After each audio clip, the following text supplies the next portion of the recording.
Good morning, everyone. Welcome to the Workers' Mic right here on 720 WGN. My name is Ken Edwards with the Midwest Coalition of Labor. Sitting next to me is Ed Maher with the International Union of Operating Engineers. Good morning, Ed. What's going on, Ken? Everything's good. Sunday. Happy Sunday to you. How was the parade? The St. Patrick's Day parade? Yeah. I mean, I hope you're not referring to the downtown parade because I don't participate in that one. We're all about the Archer Avenue parade. I see. Out by Midway. There's dueling parades.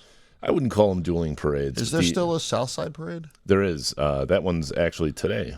Oh, okay. All right. It's good to talk to an Irish guy, you know? Yeah, we keep up on the parades. But the Archer parade was great, raised a bunch of money for police. The beneficiary was Officer Daniel Golden, who was shot last fall off duty. Not this latest. No, fatality. unfortunately, yeah, that was a heartbreaking shooting a couple of weeks ago down in the 8th District. And, a couple of years ago, this Archer Avenue parade, 2 years ago, or last year, I should say, the beneficiary was the Chicago Police Memorial Foundation, and donations were made in the name of Ella French, and a policewoman from that district who'd been killed. This past year, we had Daniel Golden, who was shot off duty. The donations went to his foundation, and then, I would imagine that next year it'll be done to benefit the Police Memorial Foundation or something in the name of the most recent shooting. But it's a horrible reminder of some of what the police officers are up against in the city of Chicago. Yeah, it's. I don't need to start on a negative, but I hate to hear people bashing the cops because walk a day in their shoes. That's no joke. Especially here in Chicago, it is no joke, right? Right. And I mean, in that neighborhood, that the southwest side out by Midway, Garfield, clearing area, yeah. It's there are a lot of police officers, a lot of really blue-collar people in those communities, and the support they show for law enforcement is truly inspiring. They came together, and we raised a good amount of money for Daniel Golden. So it was a great day. That's good. It's cool to use something like that, like a parade or an event, to raise money for a good cause. Yeah, it brings the community, like you've got all the Girl Scouts and Boy Scouts and school bands and stuff marching, but it's a lot of unions, correct? 100%. And it started with the unions, correct? Right. And so once again, the unions are taking time out of their day, out of their schedule, out of whatever it is to plan and help the greater good. Right. I mean, the financial backing of the parade and the organizing is all done by a group of unions, and then community groups and school bands and all that type of stuff are all, they all march for free. And it's a really cool thing. It only started about 7 or 8 years ago, but it actually continued through the pandemic, making it Chicago's longest continually running St. Patrick's Day parade. Little known fact, but let's not forget it. They canceled the downtown parade. Archer Avenue never stopped.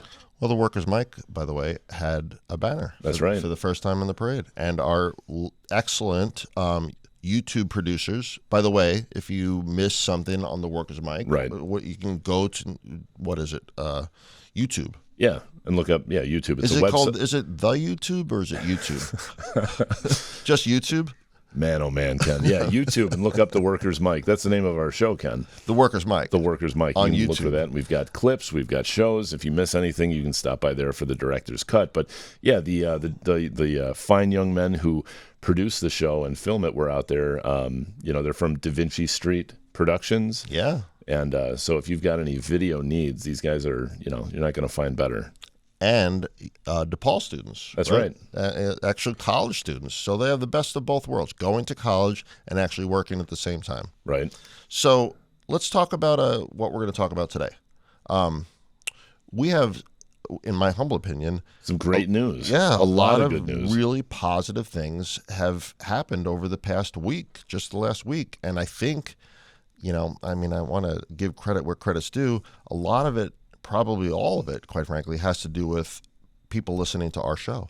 I think that we're really spreading a lot of ideas about unionism across the country. You hear President Biden talking about, unions and the PRO Act or whatever. He didn't just think of that. He forgot about it, and he's like, I listened to the Workers' Mic on Sunday on WGN, and I should mention that. I know. And so we have some pretty exciting news about a lot of the topics that we have been talking about now since the beginning of this year, which is the year of the worker, as you call it, right? Mm-hmm. And we're going to talk about that during the next segment. So stay tuned. We're also going to have a guest. Oh, that's right. We're going to have Ron Whittingham from Megent Financial. Megent Financial. Yep, he's fantastic. Giving some tips on retirement saving for everybody out there, union members and non-union members. Exactly. Yeah, and he is also one of the main sponsors of our show, and always a great guest. Great guy, wealth of information. Super good guy. So stay tuned. Listen in. We'll be right back right here with the Workers' Mic on 720 WGN.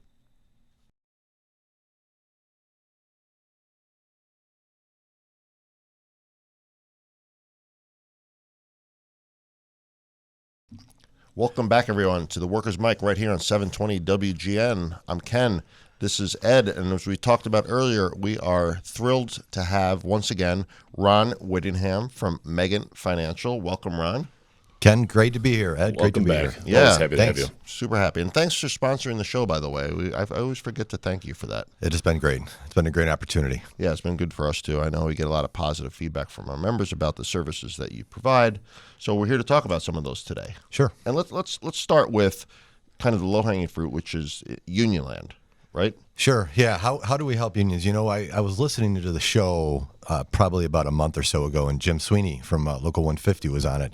Never heard of him. Yep. And I'm sure he said that when he first started, he was an organizer, and he would go to people's homes, right, and explain the benefits of the union and why you want to be in the union. Sure. So Megent Financial, we kind of do the same thing.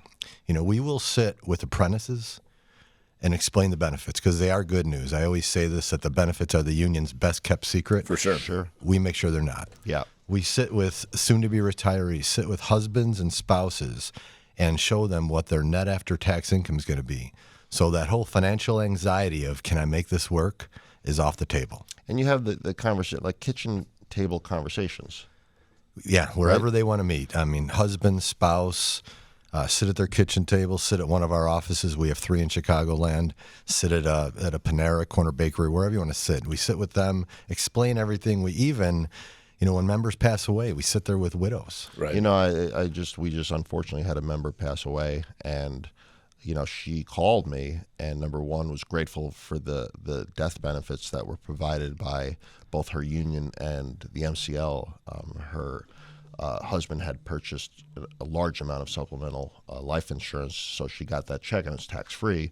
And then she told me that she had contacted you, and that you were literally coming to her house on Saturday to sit with her and talk with her. Yeah, let's not broadcast the Saturday morning meetings, but for her, everybody's going to want them. But for her, it worked, and she needed it because she had a job, and she just lost her husband. Yeah, no, look, that's going the extra mile. I don't see Megacorp USA coming to do that. I think that distinguishes you guys from everybody else. You have to be different.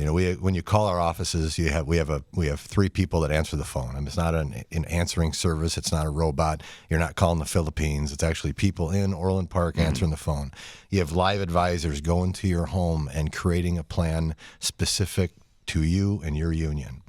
So, one of the things, and then I want to pivot here for a second, but one of the things I think is important is, and for those of you that are listening out there, use the service. They'll come to you or meet you, like you just said, someplace that you're comfortable with, because you go to a financial planning office or you go to an attorney's office, you hear about every third word because you're nervous, right? You're sitting in an office or a giant conference room where people are buzzing about. And, what you guys do is like, hey, sit down. I'm going to explain this to you in plain English. I'm going to give you numbers, and, I'm going to make this as humanly easily as possible. And so we thank you for that. I think that's important. Yeah, no, thanks. You raise a good point, though, because we talk about it with organizing, as Jim did, where, there are unions that will try to organize legislatively or will send out blast emails or just try to have these conversations over the phone.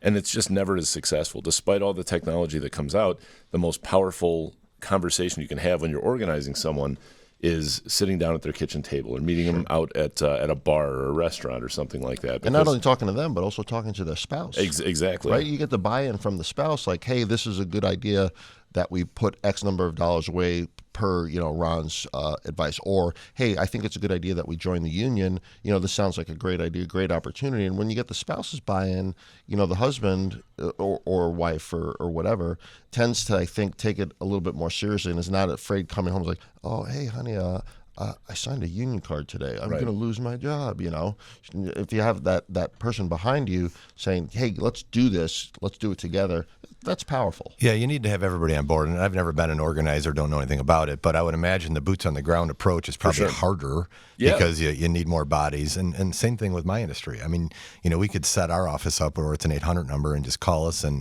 and it's not that touchy-feeliness, but that's what makes us different is we have that touchy-feely family office approach. And they don't call you Mr. Whittingham. They call you Ron. Yeah, they call me a lot of things. How touchy are you? Like, are you really touchy? Yeah, well, it depends, Ken. Okay, fair enough. Good point. So now let's talk about let's pivot to, you're not in the union, right? Because this is the workers' mic. It's not necessarily just for union members. Mm-hmm. Suppose you don't have the benefits of being in a union that has a pension and a 401k and all the other bells and whistles that we have. What should you be doing, Ron? Yeah, so for the union people, it's done for them. Right. And, we have financial planning software, so when we're working with a union family, we really don't have to do it, our part of the job, because it's done for us. You shouldn't say that out loud. Yeah, it's easier for sure. Still tough, but it's easier, less to navigate.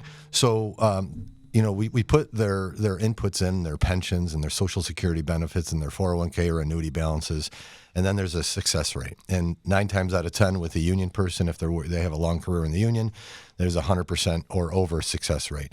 For people who aren't working with the unions, who don't have these defined benefit plans, who don't have retiree medical, the financial planning software still works. So you just have to sit there and say, okay, here's my goal. I want to retire at 62, 65. I want to retire with $7,000 a month with Social Security. This is what you need to do. Now, obviously, the earlier you start the process, right, the better chance you're going to succeed. Yeah, that makes sense. So that's what you need to do. So for all the listeners, you need to start now. Like yesterday. Yeah. I mean, again, for unions, first day on the job, these apprentices are putting away for retirement. Right. They don't really know about it, yeah, but it's done for them. Right. But for people who need to do it themselves, they need to start right away. Now, do you take people off the street? Like, if somebody called you and said, "Hey, I want you to do my financial planning for me. I'm not part of a union." Do you take those folks? Sure, we do. I mean, we don't really have an entree to a lot of it. We work with unions because we're in front of a lot of the union people. But suppose like a union member says, "Hey, my cousin is, he's not in a union, and he certainly could use some help." Would you take that person as well? Yeah, for sure. We're kind of weird or unique, I should say, as far as financial planning goes, that we don't have account minimums. A lot of financial planners say, "I need to have $500,000 for me to even talk to you." Okay. And we don't do that. That's interesting. Yeah. And what could be more intimidating when you're just getting started than somebody saying, "We won't even talk to you unless you've got 100,000 or 200,000 or right." That's kind of dejecting. It's like when you open a bank account and you need X number of dollars to get that really good rate. If you're just joining us right now, we're listening, or we're talking with Ron Whittingham from Megent Financial, and he's talking about what to do and when to do it in terms of financial planning. I was talking to an apprentice the other day, Ron, and he literally had just gotten his union card. And he may have been all of 20 years old. And I said to him, do you know about this? And he knew nothing about anything. But he was calling me about it. I forget what it was. It might have been something like super, super simple. And we got to talking. And I told him, I said, listen, assuming things go well, stock market returns what it should return per year, which is what, 9%? Probably a little less than that. Okay. So I'd say 7, 8. Okay. Yeah. He's 20. If he retires at 60, I'm like, you're going to be a millionaire. Yeah. Literally, you're going to be a millionaire when you retire. And he's like, what do you mean? I'm like, this is what they put away for you. Here's your pension. You have Social Security as well. You're literally going to be a millionaire. And I thought that was cool, It is cool. He'll have $1 million in his annuity, but he'll also be over $1 million with this pension, because if you take a look at what has to be behind that defined benefit plan, right, it's a lot of money. It's a lot of money. So how does somebody reach you? They can reach us at 708-444-1090. That's our phone number. Or we have an email. That email is on our website, which is www.megent.com. And I think if anybody out there hasn't started and feels a little bit of avoidance when it comes to this, because it can be sort of a touchy topic or something you don't want to think about if you don't know if you're prepared. I always say, when's the best time to start financially planning? 20 years ago. What's the second best time? Right now. So start looking into it, make some phone calls, because you'll be glad you did. Yeah, and then one last thing, once again, to the Starbucks workers of the world, or the Trader Joe's and these nascent unions, they can pick up the phone, Ron, and pick up the phone and call you and say, hey, I heard you on the radio, and I know you do a lot of work for unions. Do you have any suggestions as to what we can put in our contracts? And quite frankly, they can call us as well. Don't feel the need to reinvent the wheel. It already exists. Yep. Right? I mean, you would take those calls. Yeah, I mean, our niche is working class people, so It's not the high net worth people out there. So Right.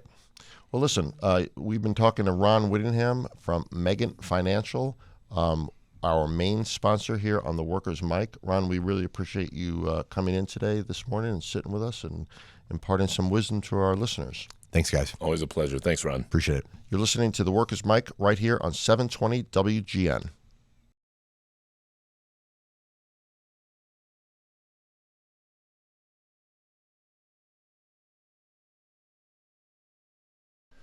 Welcome back, everybody, to the Workers' Mic right here on 720 WGN. If you're just tuning in, today we're going to be talking a little bit more about some pretty exciting developments at the federal level, at state levels. For the last couple of months, we've talked on and off about different topics to make it more easy for workers to organize, to give the government some additional tools to penalize employers who violate their workers' rights. And it's all kind of come together, as you said in the last segment, Ken. I think that maybe Joe Biden and Congress people are listening to our show, and it's obvious we're largely responsible for a lot of this movement. I get a lot of emails from the administration, like, Ken, what should we do? What do you think we should pass the PRO Act? Or not? Well, first you got to reintroduce it. So, in that regard, I was looking for a shout out or something. We're behind the scenes. I think so. You know what I mean? We don't need the glory. Yeah, but. One of the things that happened in the last week is the reintroduction of the PRO Act, and that's protecting the right to organize. It's a bill that was first introduced maybe 2 years ago, around there. Yeah. And given sort of the partisan nature of Congress, not a lot has happened. And I think that it's unlikely that this is going to pass right now. But the fact that it was reintroduced, I think, is a response to a lot of the positive union talk that Joe Biden has been putting out there. And while he hasn't been able to get things like the PRO Act through Congress, he's done a lot of work through the agencies to include pro-union language in a lot of the policies and the regulations and things. And let me ask you, Ed, what does the PRO Act do? I mean, give us a couple of highlights. What doesn't the PRO Act do? Interesting. Really? So it does a number of things. So it would include things like interest arbitration. Which we've talked about. Right, which generally falls under the umbrella of promoting collective bargaining agreements, promoting first collective bargaining agreements. So when you first form a union, you're not going to sit there for 5 years struggling to negotiate an agreement. Yep. It'll create things like interest arbitration and a rule to, for the NLRB to order bargaining within 10 days of the formation. So no more delays, these corporate delays. What about like card check? Would it allow unions to get recognized just simply by signing cards? Yeah, promoting if you have a majority of workers just sign recognition cards, that's all you have to do. Doing away then with all the anti-union captive audience meetings and all that kind of stuff. It would ban captive audience meetings. Yep. And it would close a loophole that stops people from filing financial forms to disclose their union busting activity. One thing I learned is that union busting is a $340 million per year industry. And that's what's reported. I bet it's even bigger. Sure. Because law firms do it too. And I don't even think some of them report. As a matter of fact, a lot of union busters don't report, and they should. But once again, what's the penalty for a lot of this stuff? Nothing. Right. Slap on the wrist. To that point, I think the most important thing in my eyes that's in the PRO Act is it gives authority for meaningful penalties to be levied against employers who violate their workers' rights. So for an unfair labor practice, which they're committed all the time, up to a $50,000 fine can be assessed for an unfair labor practice. And for employers who are repeat offenders, it can be up to $100,000. Good. So, I mean, as I said, unfair labor practices, they occur every day on workplaces, in workplaces across the country, across the state. So this will give some teeth as opposed to just posting a notice that says, "Hey, I'm sorry, we won't do it again," and then going and doing it again and posting again another and again notice. and again. Right. Yeah. It's like Groundhog Day. But if there's a $50,000 penalty assessed, then I think employers would be a little bit more wise to what the rules are and probably more likely to follow the rules. So you said something, Ed, earlier, and I want to go back to this, that you don't think that this is going to pass because it's too partisan. But a couple of, I think it was either this week or maybe it was last week, in a really strange turn of events, Montana went to pass right to work. And right to work means you don't have to pay union dues, et cetera, just all the stuff we've talked about. Yeah, it's a law it destroys unions. Yeah, just drain the resources from unions and make them non-existent. Tries to destroy unions. It doesn't destroy the strong ones. But that being said, Montana, which is controlled by Republicans, went to pass this bill. And what happened? So it went to Montana's House Business and Labor Committee, which is a committee of 19 members. 13 of them are Republicans, 6 of them were Democrats, and the bill was defeated 12-7. So in this case, I mean, I'll say again, at the federal level, once the PRO Act was reintroduced, all the Democrats came out in support, all the Republicans came out opposed, and that's the kind of gridlock that everything faces. So, forgive me for being a little glass half empty at the federal level. It just seems to be the way of the world, but at the state level, in Montana, especially, you're seeing the partisanship taken out of it, and it's just being looked at as a policy, as an economic policy, because right to work is a bad economic policy for states, for workers at the individual level, at the state economic level.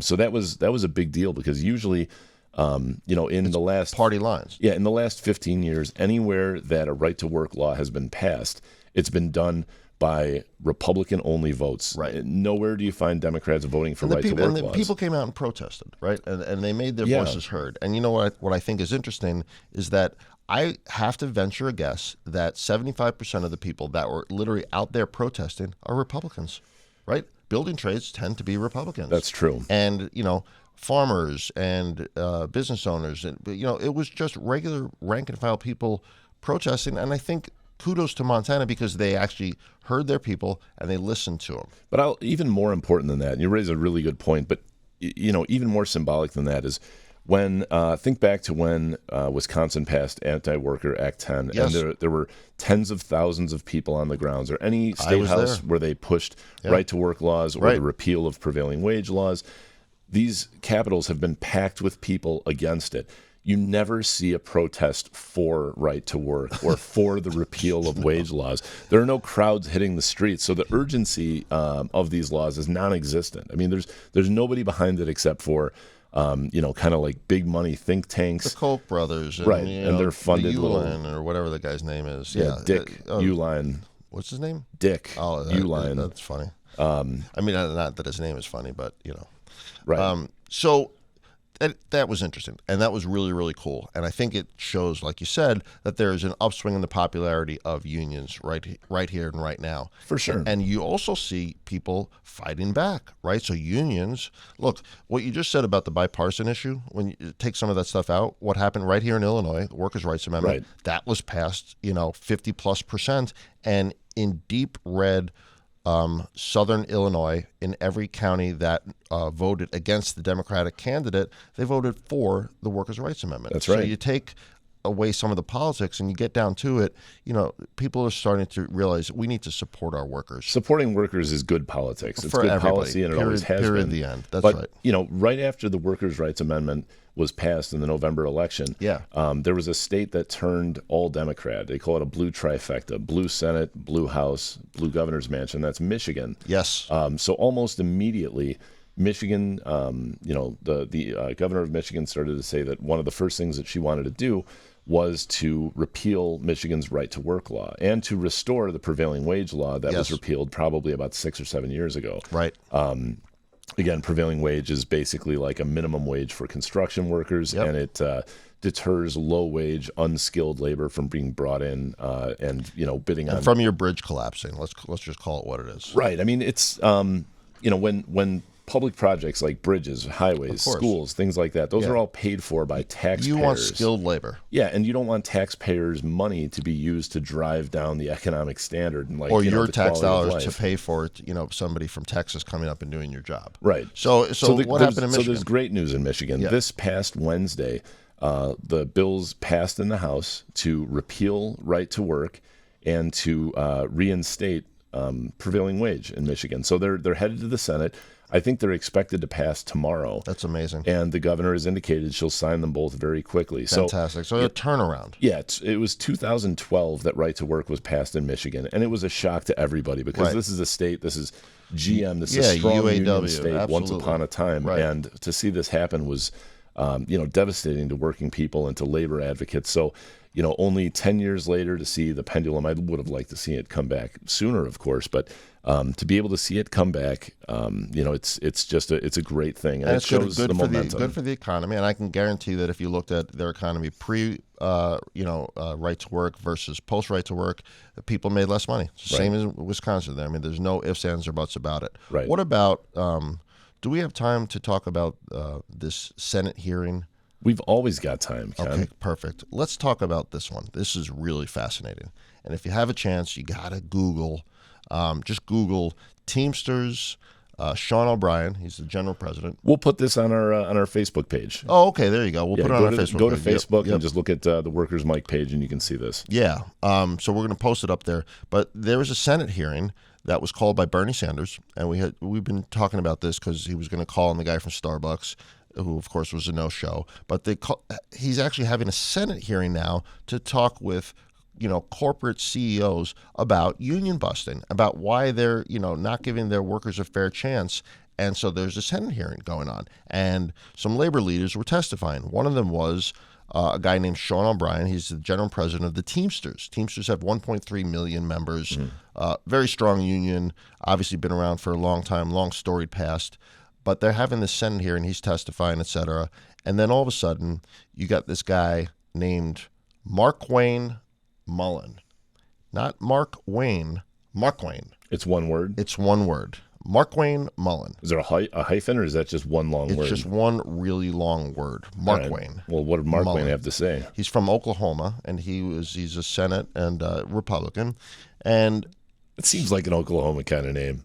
Nothing against Oklahoma. He's actually, they said, the first Native American to be elected. I think he's Cherokee. So he and I have that in common. I drive a Cherokee, and he's a Cherokee. I didn't know that. Yeah, now you know. Small world. It is a small world. So it immediately got into this ridiculous, banter back and forth between Sean O'Brien and this guy, Markwayne, who, of course, started with, I'm not anti-union. I have plenty of friends that are union, which is the equivalent of saying, you don't even have to say it. Okay, never mind. You know where I'm going with that. Yeah. But these union thugs, and I brought myself with boots up and blah blah blah, and turns out the guy was an MMA fighter, and literally said to Sean O'Brien, he's like, I'm not afraid of a physical confrontation. So they're literally threatening, the head of the Teamsters to fight. Yeah, keep it classy, Congressman. And Sean O'Brien just schooled this guy. That's wow, tough guy. You know, like, Mr. Corporate CEO, how much money did you make? And the guy's like, I only took $50,000 in salary. Well, guess what? He took over his daddy's business. He's worth $30 million right now. He's one of these schmucks that is, he's born on third base and thinks he got a triple. You know what I mean? So if you can Google this exchange, I mean, it is just worth its weight in gold, because what do they do when they really have no answer to why they're union busting or why this legislation, the PRO Act, hasn't passed or whatever? They literally resort to, I'll kick your ass in the parking lot. Yeah. It's mind-boggling to me. So if you get a chance, whatever, we'll link it on our webpage or our, what's it called? The Facebook? The Facebook. The Facebook. We'll link it on the Facebook. It's on the web, the World Wide Web. Oh, that thing. Yeah. Can't wait till that goes away. Yeah. It's a fad, isn't it? I mean, everything I just said, by the way, it was brought to me by Chatbot. Chatbot? That's not true. Okay. I actually read about this. I'll say this. Noam Chomsky, a brilliant thinker, he did a column along with a couple of others in the New York Times just saying that these chatbots are evil. The banality of evil. The banality of evil. That's exactly right. Yeah, you made a good point. Listen, we're going to be right back. We have a special surprise at the end of our show. We have yet another giveaway. Can you believe that? Another giveaway. So Ken's giving away his winter clothes because the weather's getting so nice. Well, look outside. Yeah. It ain't. Stick around. We'll be right back right here on 720 WGN with the Workers' Mic.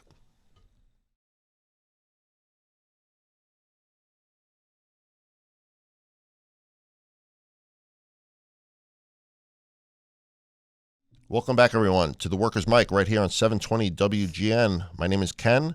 Sitting next to me is Ed. And if you are just tuning in, we had Ron Whittingham today. It was great. We talked a bunch of nonsense about a bunch of cool stuff. That was fun. You can listen to it. And if you missed any of it, Yeah. check out YouTube at 9 o'clock. We'll have the whole show streaming live. Look for the Workers' Mic on YouTube. Unedited, by the way. Director's cut. So let me just say this. One thing I know is that Ed's mom, her name is Jane. Careful here. I don't know where you're going with this, Ken. Well, I didn't mean to break it to you on the air, but I'm your dad. We do look alike. Yeah. No, Jane Maher is an enormous fan of both WGN and the show. And doesn't she have a thing with like this joke thing on WGN? Yeah. Well, first off, thank you. That's very nice of you. Shout out to Jane. But John Williams, the morning show guy, or not the morning show, but the kind of midday show during the week. Every day he does jokes, right? And it's become like a popular thing. And so my mom writes them down and tells us jokes. And because of that show, that's like part of her identity to her grandkids and her family is she's the grandma who's got lots of jokes. And it's all thanks to just listening to that show. So it's kind of a funny coincidence. She is a WGN fanatic. I would say that's and accurate. a big fan of the Workers' Mic, and we appreciate, Jane, you listening. Thank you so much. Love you, Mom. Me too, by the way. I love you. Take it easy. Love you, Jane. So what else we got today? We got to talk about, first of all, we have a giveaway. But before we get to the giveaway, because we're going to leave that for last, that's what people do. Union jobs available. There are union jobs available. And let's talk about them right now. IDOT, the Illinois Department of Transportation. They had an open house yesterday, but you can actually just go on their website. They are hiring right now, and these are really, really good jobs. Mm-hmm. They're hiring an engineering technician, I should say, these are the positions for which they're hiring, not just one. Engineering tech, civil engineer, and civil engineer is pretty high end, right? Yeah, that takes a lot of schooling. It is a super high professional job. Automotive mechanic, so just straight up turning wrenches, probably fixing, equipment, cars, etc. A realty specialist, I have no idea what that is.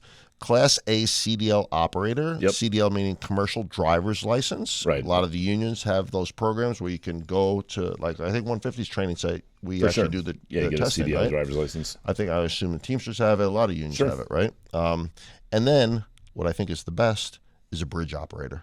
Bridge operator? Yeah. Yeah. That's an important job. Right? Yeah. I mean, in Chicago, we're looking down over the Chicago River, and there are bridge tenders. When in the summer when the boats are coming in and out, you got to put the bridges up and down. And I would like to shout out to those members who are fellow brother Local 150 operating engineers. They're bridge tenders. Yeah, bridge tenders. And they sit in a little box. And they make the bridges go up and down. How much do they make? Not enough. It's never enough. No. You kidding me? Stupid question. It is a stupid question.